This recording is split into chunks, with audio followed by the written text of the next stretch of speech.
Bonjour et bienvenue dans cette séance d'hypnose sagesse qui va vous permettre de vous libérer des influences négatives transgénérationnelles. L'hypnose sagesse est très douce et bienveillante. Grâce aux contes hypnotiques que je crée à chaque séance, le conscient est transporté dans les histoires pendant que l'inconscient pioche les messages qui lui sont destinés et procède à tous les changements pour votre libération de ces liens invisibles transmis à travers le temps et à travers vos cellules. Les effets positifs de cette séance vont s'installer à votre propre rythme pendant 3 semaines environ. N'hésitez pas à partager vos ressentis et les évolutions que vous constaterez en commentaire. Je serai vraiment très heureuse de lire vos retours. Si mon travail vous plaît, n'hésitez pas à mettre un like, à vous abonner. N'hésitez pas aussi à partager cette séance avec les personnes que vous connaissez et que ça pourrait intéresser. Vous pouvez aussi me poser toutes vos questions et réserver une séance individuelle avec moi. Vous avez toutes les infos en barre de description. Pour profiter pleinement de cette séance, je vous recommande de mettre un casque ou des écouteurs et de vous installer le plus confortablement possible avec la tête bien soutenue. Je vous souhaite une bonne écoute. Je vous souhaite le meilleur. Je vous invite à vous installer confortablement et à fermer les yeux pour mieux profiter des bienfaits de cette séance qui va vous permettre de vous libérer des influences transgénérationnelles négatives. D'ailleurs, cette libération a déjà commencé puisque vous êtes là à m'écouter. Enfin, quand je dis là, je ne sais pas exactement ce qui est là-bas pour moi et peut-être ici pour vous. Et peut-être est-ce l'inverse ou autrement encore, même si l'autre dit souvent la vérité. D'ailleurs, je ne sais pas si vous savez que Simone de Beauvoir a écrit ceci. Les talents sont comme la vérité. Ce sont les occasions qui les font éclore. Et pendant que votre conscient se demande peut-être quel est le rapport entre Simone de Beauvoir et vous, votre inconscient devine que cette séance a aussi pour but d'amener vos talents à éclore, de favoriser votre épanouissement. Mais je ne sais pas quelles sont les fleurs que vous imaginez lorsque je vous parle d'éclore, ni si vous avez plutôt songé à un oisillon qui sort de sa coquille, mais si au fil des mots et des phrases qui vont s'enchaîner, vous avez l'impression de plonger dans un songe puissant, brisant les chaînes d'un mauvais sort, c'est tout à fait normal. Et ce fil, votre inconscient, va pouvoir s'en saisir pour réaliser les motifs qu'il souhaite afin d'embellir votre vie pendant que vous entrez en hypnose maintenant ou dans quelques instants et que votre conscient pourrait se raccrocher au son lointain de ma voix comme fille d'Ariane. Et quand je dis lointain, cela concerne moins le volume que la distance d'éloignement, même si, lors des séances d'hypnose, l'impression que la voix s'éloigne est fréquente, car elle chuchote plus bas à l'oreille de l'inconscient. Car le temps de cette séance, nous avons justement besoin que votre conscient soit écarté pour laisser l'inconscient œuvrer à un niveau plus profond pour vous libérer du transgénérationnel. Et comme l'écrit si bien Bernard Werber, le savoir n'appartient à personne. Il est là à disposition de tous. Et justement, en hypnose, l'état de conscience modifié dans lequel vous plongez pendant que vous écoutez ma voix permet à votre inconscient de retrouver des savoirs oubliés et des compétences endormies disponibles au fin fond de vos cellules. Votre inconscient va pouvoir s'autoriser à défaire ce qui doit être défait, à dénouer les nœuds ancestraux. Et je ne sais pas si vous allez ressentir de la détente ou du lâcher-prise pendant cette séance. Mais ce que je sais, c'est qu'elle va œuvrer à des niveaux plus profonds pour vous permettre de cheminer sur les sentiers de l'apaisement et de la sérénité, pendant que votre conscient va pouvoir se laisser bercer par cette histoire que je vais vous raconter. C'est l'histoire de Lini, une petite fille qui avait grandi dans une famille de musiciens. Sa mère était clarinettiste et son père trompettiste. Les réunions de famille ressemblaient à un rassemblement d'orchestres avant. Flûte, cor, saxophone et autres phoniums apportaient leur clarté douce et cuivrée aux festivités. Les percussions étaient remplacées par les rires et les claquements de chaussures sur la piste de danse. On parlait souvent des arrière-grands-parents qui maîtrisaient accordéon et cornemuse. Lini, elle, était attirée par autre chose, les couleurs. D'ailleurs, elle, ce qu'elle aimait, c'était mettre la musique en couleur. Oui, elle peignait la musique.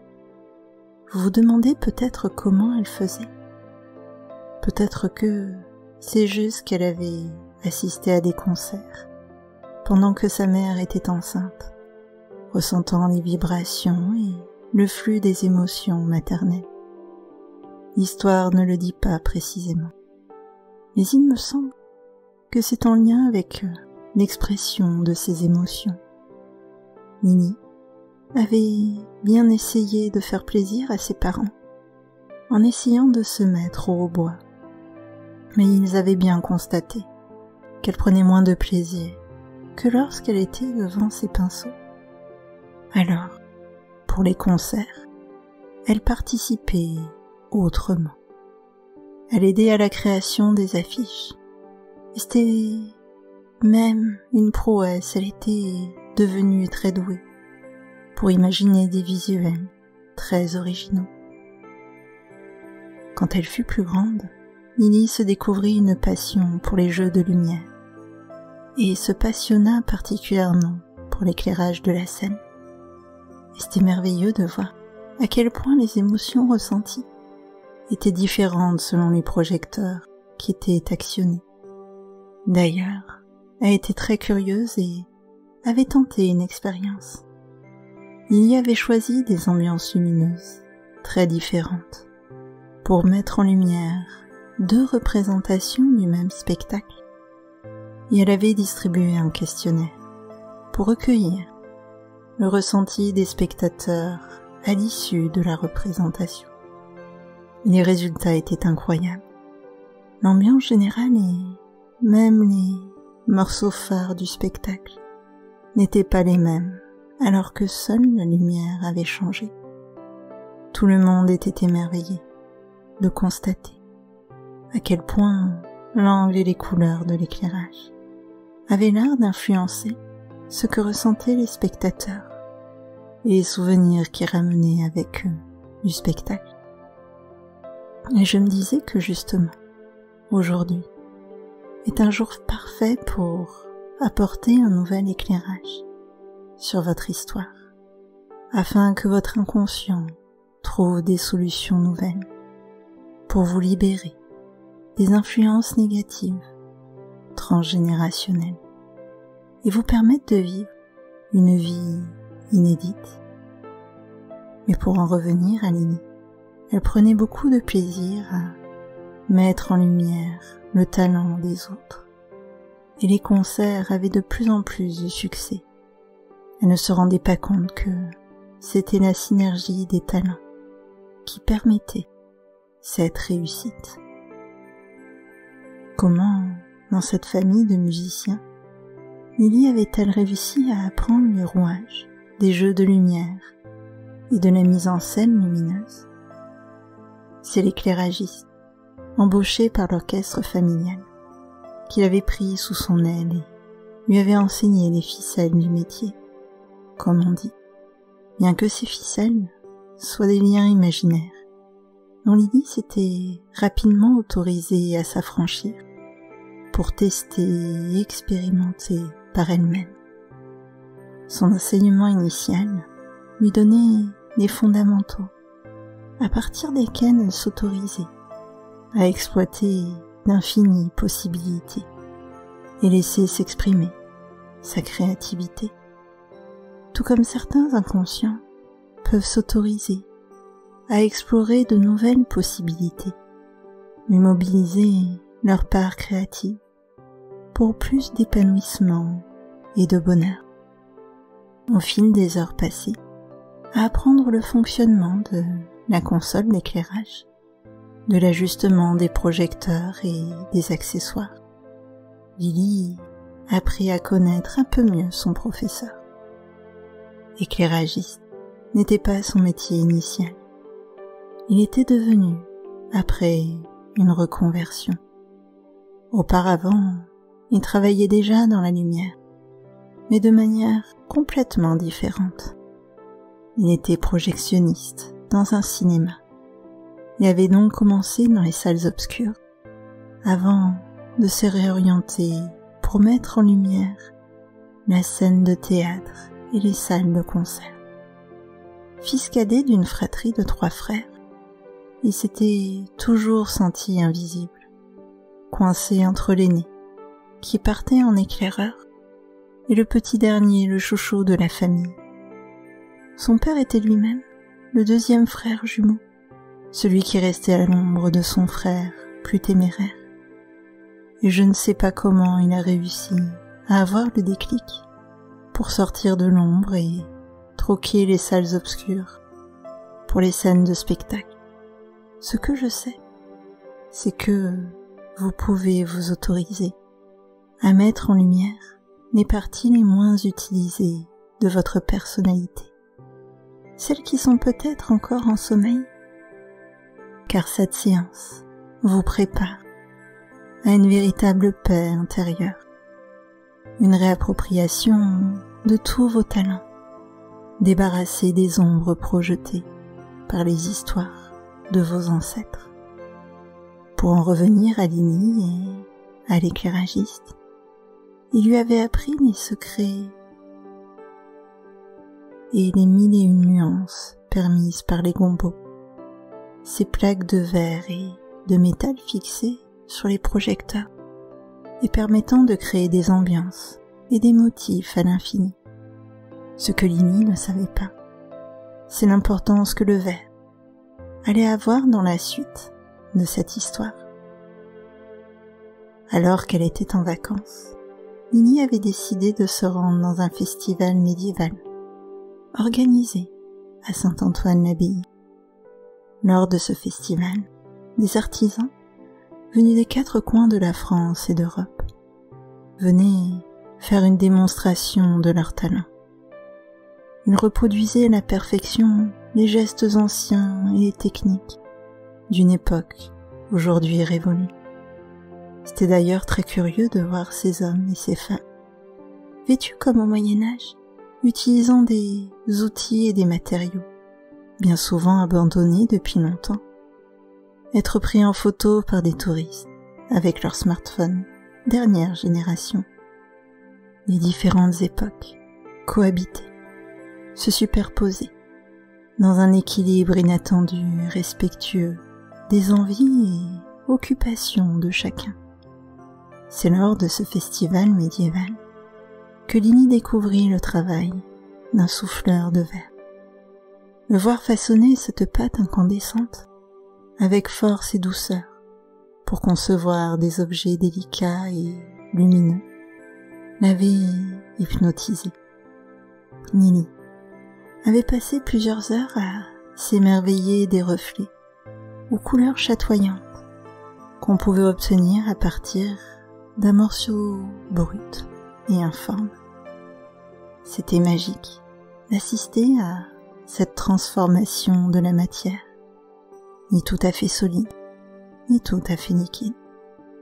C'était comme si ce qui avait toujours existé pouvait se fluidifier en un instant pour s'adapter aux besoins du moment sous l'effet de la chaleur. Et je ne sais pas ce que votre inconscient va décider de fluidifier et d'adapter à vos besoins d'une vie plus épanouissante suite à cette séance. Mais ce que je sais, c'est que la chaleur de votre cœur est un formidable catalyseur de transformation intérieure. Et suite à ce déclic, Lily décida de changer de métier pour devenir souffleuse de verre. Un jour qu'elle était appelée sur un chantier de rénovation et de préservation du patrimoine, elle fut confrontée à une situation inédite. Le vitrail qu'elle devait remplacer était très ancien et vraiment atypique. Sa composition unique était le fruit d'un alliage et d'une technique qu'elle ne parvenait pas à déterminer. Après avoir sollicité les meilleurs experts, il fallait se rendre à l'évidence. Le vitrail ne pouvait être reconstitué à l'identique, car le savoir en avait été perdu. Pour le moment, avait ajouté Lily en son fort intérieur, car sa décision était prise. Elle partit en quête de ce savoir oublié, sentant intuitivement au fond d'elle qui était plus proche qu'on ne le pensait. Et elle effectua des recherches dans de nombreuses bibliothèques, remontant jusqu'à des savoirs ancestraux. Quelle ne fut pas sa surprise de constater que ces savoirs étaient à la disposition de tous, mais que c'était comme si tout le monde les avait oubliés. Les souffleurs de verre d'aujourd'hui ne voyaient pas du tout ce que les artisans d'autrefois leur avaient légué, que c'était tout le travail de générations successives de passionnés et amoureux du verre qui avait permis d'arriver là où on en était aujourd'hui. Lily était fascinée de lire les recettes et procédés millénaires. Elle avait l'impression de découvrir un véritable travail alchimique, transformant la matière à un niveau plus profond pour en dévoiler tous les trésors. Et je me demande à quel moment vous allez ressentir que cette séance œuvre en profondeur pour une véritable réconciliation intérieure avec vos mémoires transgénérationnelles, afin de libérer votre potentiel et dévoiler tous les trésors et talents déjà présents à l'intérieur de vous. Et bien souvent, c'est à ce moment de la séance que l'on peut ressentir une énergie positive, réchauffer l'ensemble de notre être, comme un élan de douceur venu chuchoter des messages bienveillants à l'oreille de votre cœur. Mais pour en revenir à Lily, de fil en aiguille ou plutôt de livre en manuscrit, sa quête la dirigea vers un monastère perché au sommet d'une falaise, dans un coin reculé de la Grèce. La recette ultime était préservée entre ses murs. Pour son séjour en Grèce, Lily avait choisi un logement en Airbnb. Le propriétaire, un passionné de bonsaï, passait plusieurs heures tous les jours à vérifier chaque arbre et à tailler au millimètre chaque branche. Quand Lily lui demanda pourquoi il faisait cela, il lui répondit « Mes parents aimaient les plantes, c'est une évidence pour moi d'en avoir. Mais on habitait en appartement. Les plantes étaient tellement exubérantes qu'il n'y avait eu presque plus de place pour les humains. Voilà pourquoi je taille tous les jours mes bonsaïs. » Et cet homme avait une peur profondément ancrée en lui, s'était rendu compte qu'il celle d'être envahi. C'est pourquoi il dépensait une énergie folle et un temps colossal à contraindre ses arbres à contenir leur croissance. Mais, paradoxalement, il était indispensable d'avoir des plantes chez lui. Mais pourquoi des arbres? Pourquoi à l'intérieur et pas dans son jardin? Pourquoi ne pas avoir choisi un seul bonsaï plutôt que d'en avoir plusieurs dizaines? Il y avait mille et une autres manières de faire autrement. Mais sa peur que les événements se reproduisent le poussait à créer toutes les conditions pour contrôler chaque paramètre et lutter en permanence contre l'élan vital des arbres. Mais c'était aussi deux courants qui s'affrontaient en lui, celui qui avait besoin de plantes et celui qui avait besoin d'espace. Et parfois, un jour comme aujourd'hui, l'inconscient peut s'inspirer d'une histoire de bonsaï pour écouter et rassurer nos peurs, choisir de prendre ce qui est bon pour lui dans notre histoire familiale et faire autrement pour accueillir la paix. Et pour en revenir à Lily, elle avait réussi à retrouver le vieux manuscrit, la recette oubliée du verre ancestral, contenait des sables rares et, par chance, le manuscrit expliquait où les trouver, dans une grotte dont l'entrée se faisait par un accès à la mer, sous la surface de l'eau, même si à l'époque, nos ancêtres y venaient à pied, car le niveau de l'eau était plus bas et le climat bien différent. Lily sentait qu'il était important de se rappeler que nos ancêtres vivaient les choses différemment de nous, car tout leur environnement était différent. Elle s'équipa, plongea et découvrit la grotte. Dans la grotte, les peintures sur les parois racontaient l'histoire du premier souffleur de verre. Voici l'histoire que Lily découvrit sous la poussière des siècles. À l'époque, le feu était plus doux, la température montait progressivement et la cuisson tenue plus longtemps pour obtenir une structure et un assemblage bien spécifique. Quant aux pigments, le mystère restait entier, car les teintes, bien que proches, comportaient différentes nuances. Lily pensait être dans une impasse.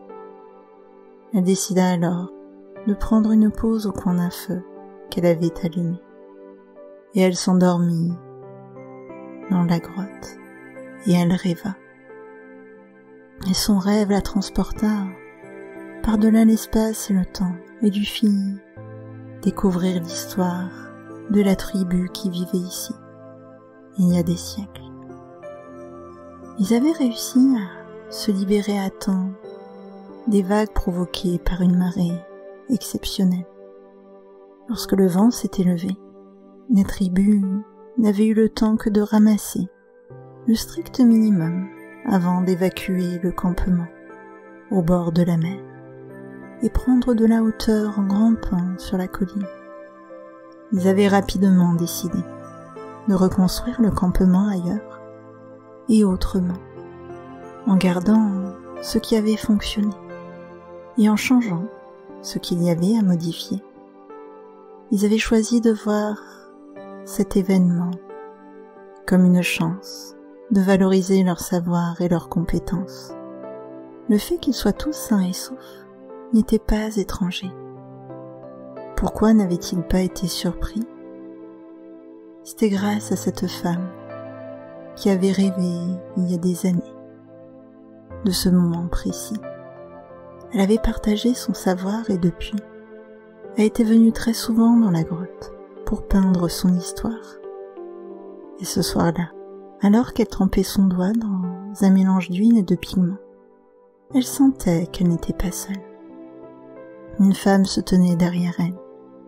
Si elle l'avait connue, elle aurait reconnu Lily. Et Lily lui demanda « Qui es-tu » ?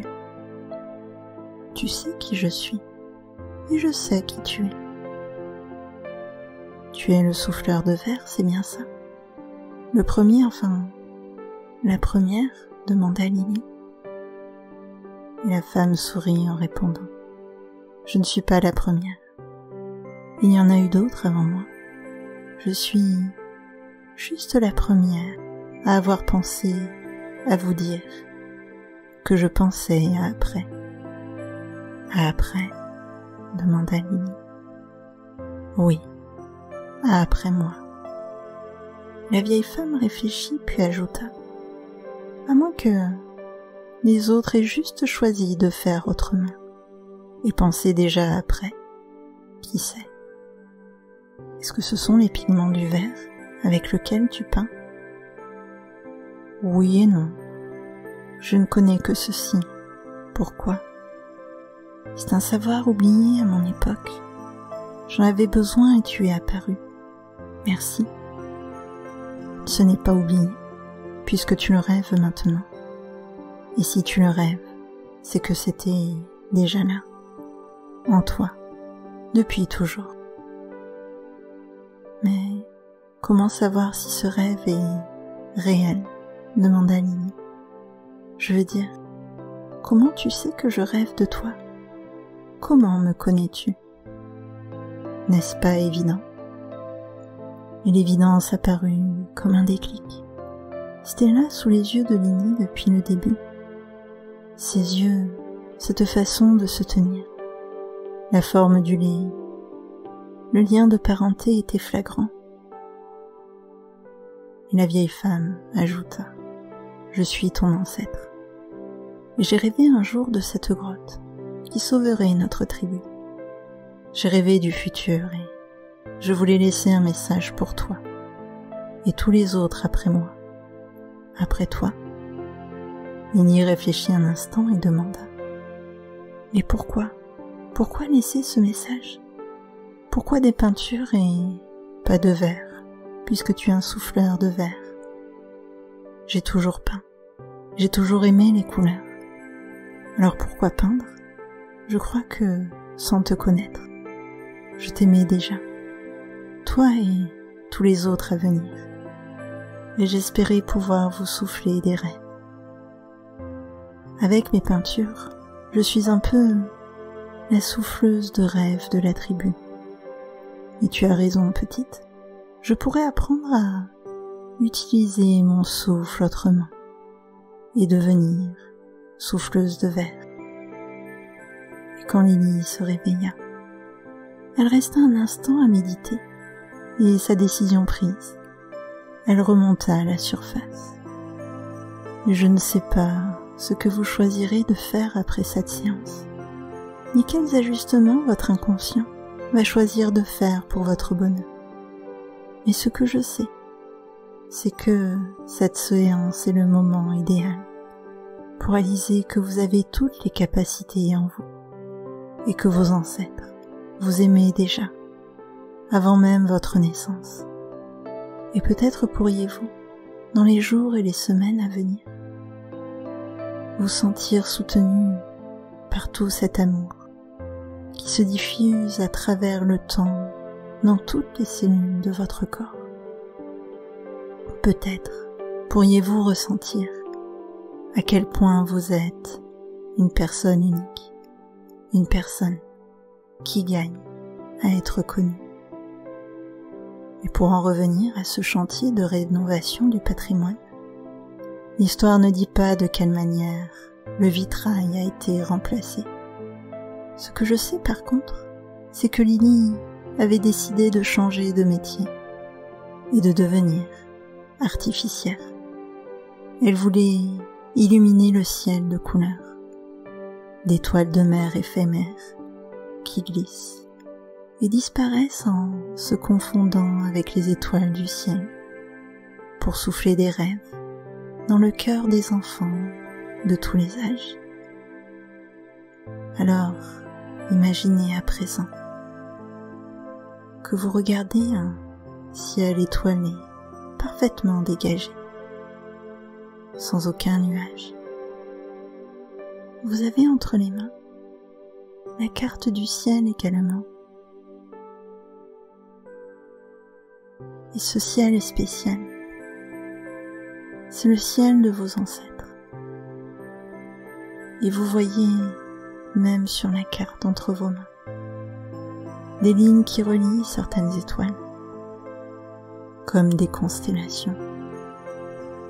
Ce sont vos constellations familiales. Si vous regardez en l'air, vous pouvez même distinguer les traits qui relient les étoiles dans le ciel. Oui, les constellations sont visibles dans le ciel et sur la carte. L'un est le reflet de l'autre. Alors allez-y. Faites apparaître votre feu d'artifice si vous le souhaitez. Vous pouvez créer de nouvelles étoiles, créer de nouvelles constellations. Sur la carte, vous pouvez rajouter, gommer, relier. Gardez celle que vous voulez. Vous avez carte blanche pour associer, gommer, tracer tout ce que vous souhaitez. Vous êtes votre propre artificier, votre pouvoir créateur en hypnose est illimité. Votre inconscient est le souffleur de rêve et il va faire son maximum pour vous libérer des influences négatives transgénérationnelles en traçant de nouveaux chemins dans vos constellations familiales. Et tout ce que vous tracez sur la carte entre vos mains, instantanément se duplique dans le ciel. Voyez ces nouveaux chemins, voyez ces nouvelles constellations, voyez ces liens qui se gomment.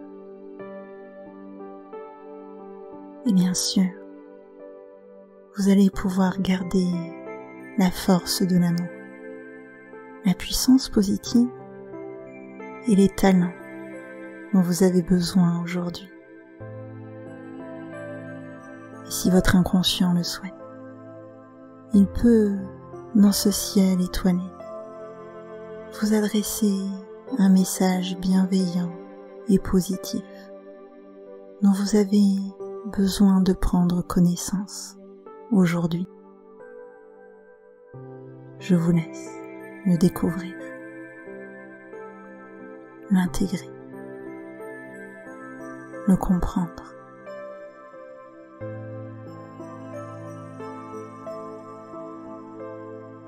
À partir de maintenant, vous êtes libéré des influences négatives transgénérationnelles. À partir de maintenant, c'est vous qui décidez. Vous reprenez le contrôle de votre vie.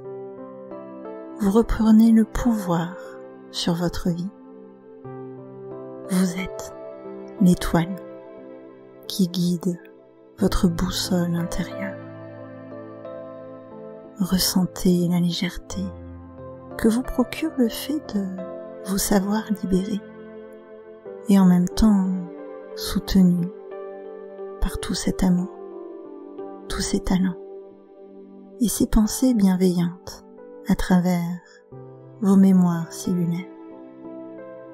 Vos cellules ont profité de cette séance pour faire le tri et elles ont évacué tout ce qui était obsolète et non adapté à votre bonheur. Les mises à jour positives ont été faites à un niveau plus profond. Ressentez la joie de pouvoir être pleinement vous, de pouvoir exprimer votre plein potentiel, de pouvoir déployer vos ailes en grand, débarrasser de l'influence négative transgénérationnelle. La lutte a laissé place à la paix intérieure et extérieure de manière durable. Et ça fait un bien fou au corps et à l'esprit. Vous allez pouvoir vous sentir bien, vraiment bien. Alors imaginez-vous demain après-demain, dans les jours d'après, dans les semaines à venir. Heureux de constater que cette séance a parfaitement fonctionné. Ressentez cette légèreté de pouvoir agir comme vous le souhaitez. Oui, c'est vous qui décidez. Les conséquences de vos actes, de vos choix, de vos décisions sont uniquement le fruit de vos actions. Aucune influence antérieure, ancestrale, ne vient vous perturber. Vous êtes le héros, l'héroïne de votre vie. Vous avez rompu aujourd'hui un lien transgénérationnel négatif. Cette victoire, c'est la vôtre. Ressentez la joie de cette libération. Ressentez la joie de savoir qu'il y a eu un avant et un après, et que les générations à venir seront elles aussi libérées de ces chaînes. Et d'ici quelques instants, cette séance va se terminer et votre inconscient va continuer à faire tous les réglages nécessaires pour vous libérer du transgénérationnel dans les nuits à venir. Vous allez pouvoir en douceur revenir à la réalité, ici et maintenant, au moment présent. Et quand vous le souhaiterez, vous pourrez réouvrir les yeux, tout doucement.